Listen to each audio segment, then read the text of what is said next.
No बना comparison किया करे, खुदा का खौफ है।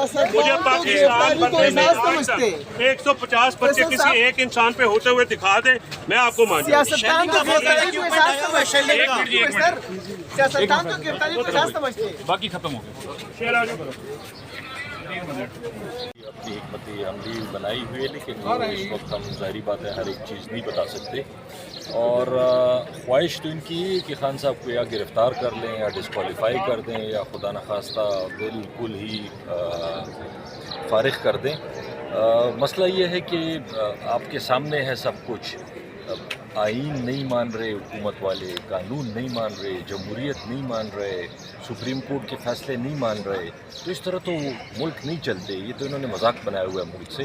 140 केसेस खान साहब के ऊपर हैं और कभी एक अदालत कभी दूसरी अदालत। उनको सिक्योरिटी रिस्क आपको पता है कि मतलब कोई वैसे हवाई बात तो नहीं है, उनके ऊपर एक्चुअल फायरिंग हुई है, गोलियां लगी हैं, उसके बावजूद भी ये ड्रामा बनाया हुआ है। तो मेरे ख्याल में हल इलेक्शन ही है, इसके अलावा और कुछ नहीं। सियासतदान तो गिरफ्तारी को एजाज समझते हैं, खान साहब क्यों भाग रहे गिरफ्तारी से? देखिए, भागने की बात नहीं है, हमें इस हुकूमत पर ट्रस्ट नहीं है। जो इस हुकूमत ने पहले आज़म स्वाति साहब के साथ किया, जो शहबाज गिल के साथ किया, जो अली अमीन के साथ किया, मसला ये नहीं है। या तो अगर कोई कानूनी हुकूमत होती जो आइन के मुताबिक चलती, कानून के मुताबिक चलती, तो कोई मसला नहीं था गिरफ्तारी में। लेकिन ये जो इन लोगों की हरकतें हैं या इनकी सोच है, राना सनाउल्लाह से आप क्या एक्सपेक्ट करते हैं? राना सनाउल्लाह कोई कानून के मुताबिक काम करेगा, आइन के मुताबिक काम नहीं करेगा। वो तो एक इंटीरियर मिनिस्टर होते हुए खुलेआम धमकियां दे रहे हैं। इस तरह का किसी मुल्क में आपने सुना है? उनको आइन की, कानून की बात करनी चाहिए। वो बदमाशी पे उतर आए हैं, कभी कहते हैं हम इनको पकड़ के फलानी जेल भेज देंगे, कभी ये कर देंगे, कभी वो कर देंगे।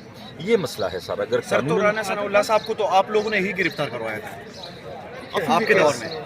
हमारे दौर में बिल्कुल गिरफ्तार हुए थे। एनएफ का केस था, जब उनके ख़िलाफ़ जो भी अदालत में सबूत नहीं आए, उनके बाद वो उनको रिहा भी किया गया। लेकिन मकसद देखें, ये जो हो रहा है अभी, मेरे ख़्याल में मैं अभी आज एक एंटी टेररिस्ट बोर्ड से पेशी भुगत के आ रहा हूँ।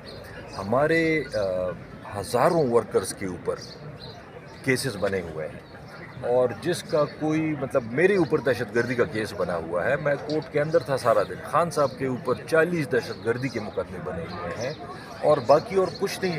एक घड़ी कभी निकाल लेते हैं, कभी कहते हैं कि जी फलाने ने ये कर दिया। तो अगर है तो अदालत में लेके आएँ, उसको साबित करें।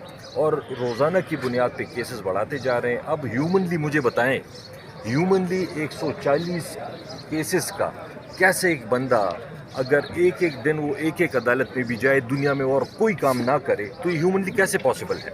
तो ये तो इनको मेरे ख्याल में हुकूमत को ये सोचना चाहिए। आज मैंने सुना है कि शहबाज शरीफ साहब, वज़ीर-ए-आज़म साहब गए हैं एक बड़े मुजरिम से फ़ैसला करने पाकिस्तान का। अब इससे ज़्यादा अफसोस की बात क्या हो सकती है कि एक मुल्क का वज़ीर-ए-आज़म एक सुप्रीम कोर्ट से कन्विक्टेड, अदालत से भगोड़ा, उससे मुल्क के फैसले करवाते हैं और उससे मशवरे लेते हैं। आप समझते हैं कि जो कुछ आपके साथ हो रहा है, ये जो आप लोगों ने किया है, उसकी जो है मकाफात अमल है? देखिए, जो उन पे केसेस बने थे, चाहे नून लीग पे बने हों, चाहे पीपल्स पार्टी पे बने हों, वो हमारे दौर में नहीं बने थे। वो उन्होंने खुद एक दूसरे के ऊपर बनाए हैं। हमारे ऊपर तो सारे केसेस इन्होंने ही बनाए हैं। आज इनको ये एहसास हो जाए, कोई पॉपुलैरिटी का सर्वे आ जाए कि इमरान खान हार रहे हैं, ये उसी दिन इलेक्शन अनाउंस करवा देंगे। मसला हमारे लिए सारी पॉपुलैरिटी ने बनाया हुआ है कि पॉपुलैरिटी इतनी ज़्यादा है कि इनको फ़िक्र पड़ी हुई कि जैसे ही ये हुकूमत में आएंगे, इक़्तिदार में आएंगे पीटीआई, तो हो सकता है नैब के लॉज चेंज कर दें, हो सकता है कि उनके ऊपर दोबारा से केसेस शुरू हो जाएं। इस डर की वजह से इलेक्शन नहीं करवा रहे हैं। क्लियर कट आइन में लिखा हुआ है। आज हमारी केपी असेंबली का तारीख थी इलेक्शन की, गवर्नर का वकील फिर नहीं आया। ये मेरे ख्याल में कोई 10वीं दफ़ा फिर भाग जाते हैं अदालत से। सर, खान साहब, जो पॉपुलैरिटी गिराव इस वक्त पाकिस्तान तहरीक इंसाफ को मिला हुआ है, अगर आपको दोबारा इक़्तिदार मिलता है तो पाकिस्तान तहरीक इंसाफ अपने 3.5 साल के दौरान जो उन्होंने कार्रवाइयाँ की, वैसी कार्रवाइयाँ करेगी या कुछ सख्त काम करेगी? देखिए, मैं ये समझता हूँ कि हमें اداروں کو مضبوط کرنا چاہیے. ذاتی خواہش کی بنیاد پہ چاہے وہ ہماری حکومت کرے یا کوئی بھی حکومت کرے وہ نہیں کرنا چاہیے. آپ ادارے کو مضبوط کریں. آپ جو بھی انویسٹیگیشن ایجنسی ہو, چاہے نیب ہو, چاہے اینٹی کرپشن ہو, اس کو مضبوط کریں. وہ آگے کیسز چلائیں. میں اس حق میں نہیں ہوں کہ آپ 500 کیسز بنائیں اور آخر میں 5 بھی آپ ثابت نہ کر پائیں. میں یہ سمجھتا ہوں کہ ہمیں صرف کیسز وہ جو بھی حکومت ہو ان کو, چاہے نیب ہو, چاہے جو بھی اینٹی کرپشن کی اسٹیبلشمنٹ ہو, ان کو صرف وہ کیسز آپ سال میں 10 کیسز بنائیں لیکن 5 آپ اس میں پروف کریں تاکہ لوگوں کو کچھ پتہ چلے. یہ آج جس دہشت گردی کی عدالت سے میں ہو کے آیا ہوں وہاں پہ سارے پی ٹی آئی کے لوگ آ کے حاضریاں دے رہے ہیں. وہاں پہ کوئی دہشت گرد, میں جب بھی تاریخ ہوتی ہے میں جاتا ہوں, دہشت گرد کوئی نہیں ہوتا. پی ٹی آئی کے پولیٹیکل ورکرز ہیں, ان کے اوپر کیسز بنے ہوئے ہیں. تو اس طرح تو نہیں چلتا. ہم سے بھی غلطیاں ہوئی ہیں, یہ میں نہیں کہتا کہ ہم سے غلطیاں نہیں ہوئی, لیکن انشاءاللہ اداروں کو مضبوط کریں گے, آگے سلسلہ چلے گا, ورنہ پھر ملک کا یہی حال ہوگا جو آج ہے.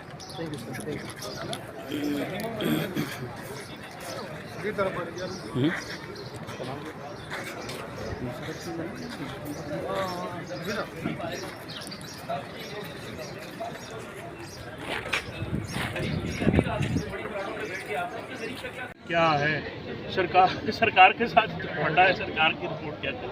اچھا اگر خان صاحب گرفتار ہوتے ہیں تو پارٹی کے بھاگ کون سنبھالیں گے, قریشی یا فواد چودھری؟ آپ کے منہ میں خاک. اچھا یہ جو دفعہ 144 کا نفاذ ہوا ہے یہ کیا حکومت کی بدنیتی ہے یا کیا چکر ہے؟ 144 انگریزوں دیکھیے, انگریزوں کا تسلط ہے, کالے قانون. 144 میں اب ہم کھڑے ہوئے نا, ہم سارے ریسٹ ہو سکتے. یہ اس وقت ہوتا تھا جب انگریز ڈرتے تھے اپنی عوام سے. یہ لوگ اب کاٹھے انگریز ہیں, یہ اب ہم سے ایسے کام کر ڈال رہے ہیں. یہ ہم میں سے, ہم ان میں سے ریٹائرمنٹ ہونے کے بعد سارے گھر جاتے ہیں, پھر وہی اپنا اسی گاؤں میں, اسی شہر میں, اسی محلے میں رہنا ہوتا ہے. تو 144 ہو گیا, 124 ہے, ہائی کورٹ نے اڑا دی بغاوت کی. یہ تو غلامانہ ذہن کی ایک ہے نا جی. 144 لگا کے آپ نے کیا کرنا ہے؟ خان کے ساتھ بندے آئیں گے, پچھلی بھی گاڑی میں سے بندے آپ پچھلی طرف جیسے اٹھائے, ان کی گاڑی تباہ کر دی. میرا مطلب ہے کہ آپ جب بھی آتے ہیں پیشی یہاں پہ آئے تب بھی انہوں نے یہی کیا ہے. آج پھر امید کرتے ہیں کہ بھئی آج نہ ہو. پچھلی دفعہ کیونکہ مذاکرات ہو رہے تھے وہ سارے معاملے. ویسے بھائی یہ بتائیے گا کہ آپ کے اکثر سیاستدان جو ہے وہ خاص طور سے رشید صاحب نیچے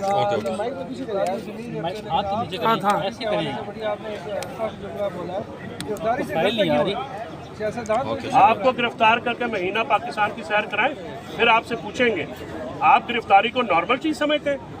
آپ یہ گرفتاری جو ہے کسی آدمی کی لبرٹی کو کرٹیل کرنا غیر قانونی طریقے سے, آپ کے نزدیک یہ جرم کوئی نہیں ہے, یا آپ سمجھتے ہیں کہ ٹھیک ہے ہر کسی کو پکڑ کے تم دیں؟ یہ کیسی اپروچ ہے سر آپ کی؟ کے دور میں غیر قانونی طور پر کوئی نہیں ہوا سر, اپنا ہمیں پلیز دو بنا کمپیریزن کیا کرے, خدا کا خوف ہے. مجھے پاکستان بننے میں 150 بچے کسی ایک انسان پہ ہوتے ہوئے دکھا دیں, میں آپ کو مان جاؤں. سیاستدان کو گرفتاری کو احساس سمجھتے ہیں. باقی ختم ہو گیا. شیر آگے کرو.